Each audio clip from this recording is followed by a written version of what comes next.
আরে শালা, ওই পবিত্র মণি আমাকে দিয়ে দে। এই পবিত্র মণি তুই কখনোই পাবি না। এই নে। এই তো পবিত্র দরজা, এখানেই মণিটা ফেলে দেই। কই রেখেছিস মণি?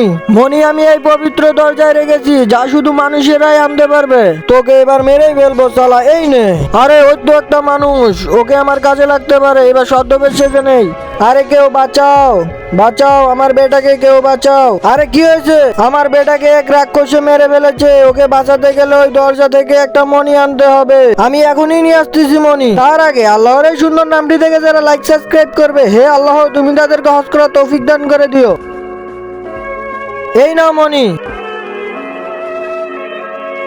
আরে আমি কেমনে বাঁচলাম? তোমাকে মণি দিয়ে বাঁচাইছে। আরে এ তো রাক্ষস। আরে আমি এই মণির জন্য আমার প্রাণ দিয়ে দিয়েছি, আর তুই এই মণি ওকে এনে দিয়েছিস। আরে ও তো পালিয়ে গেল।